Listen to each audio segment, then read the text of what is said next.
Sağlıklı Yemek Tarifleri kanalımıza hoş geldiniz.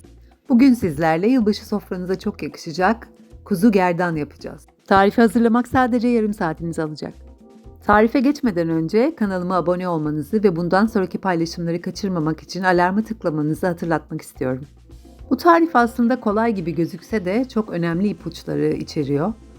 İlk aşamada eti güzel baharatlarla marine etmemiz gerekiyor. Ben bu kez beyaz biber ve kendi topladığım dağ kekiklerini kullandım. Bu arada tavayı ocağın en büyük gözüne koyuyor ve en yüksek ateşte açıyorum. Etleri tavaya yerleştirmeden önce doğru sıcaklığı yakalamamız çok önemli. Elbette baharatların kalitesi de çok şey değiştiriyor. Biliyorsunuz baharatların bir son kullanma tarihi var. Dolayısıyla hepsinin taze olması çok iyi oluyor. Biber mesela öğütücüde taze olarak çekerseniz bambaşka bir lezzet oluyor. Ete bu aşamada tuz koymuyoruz. Bu çok önemli. Tuzumuzu daha sonra ekleyeceğiz. Bu sırada sadece zeytinyağı sıkıyoruz spreyle. Bu sırada tava ısınmaya devam ediyor. Şimdi doğru sıcaklığa geldik mi diye anlamak için su testi yapacağım.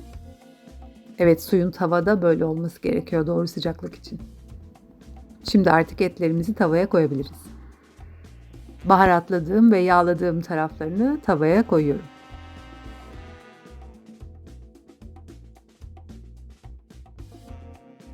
Sonra diğer taraflarını da baharatlıyorum. Çok önemli bir detay da ne zaman çevireceğimizi bilmemiz. Bunu size en kolay şöyle anlatabilirim. Et önce tavaya yapışacak, sonra birkaç dakika sonra et kendini bırakacak. Yani maşayla ucundan kontrol ettiğinizde et hala yapışıksa çevirmeye çalışmayın. Çünkü tek sefer çevireceksiniz eti. Rahatça ayrıldığı anda çevirmelisiniz.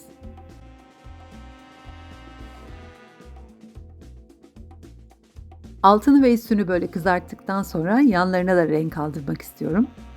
Her yanının eşit şekilde mühürlenmiş olması, etin içinde suyunu muhafaza etmesi ve yumuşacık tandır tadında olması için çok önemli.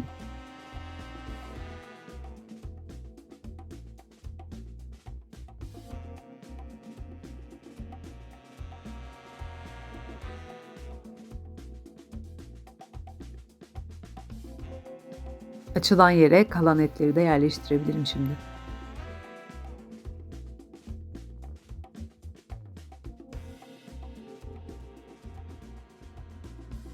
Evet, tüm etlerimizi mühürledik ve gördüğünüz gibi güzel kızarmış, her tarafı mühürlenmiş etlerimiz oldu.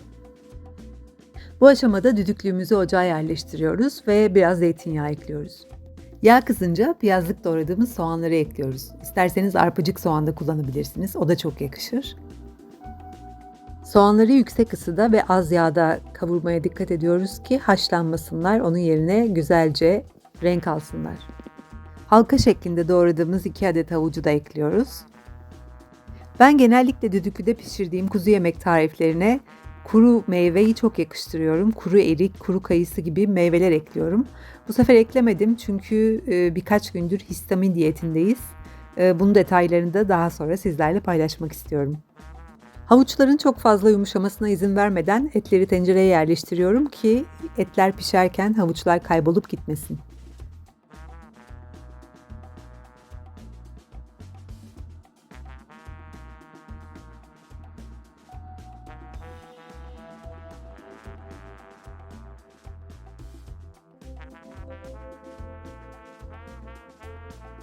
Kuzu eti gayet yağlı bir et olduğu için yemeğe ayrıca yağ eklemiyorum.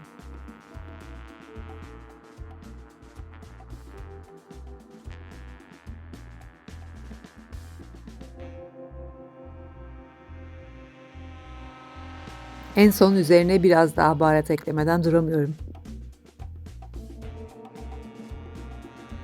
Ve işte bu aşamada artık tuzlayabiliriz. Önceden tuzlamamamızın sebebi mühürlenmeden önce etin suyunun kaçmaması.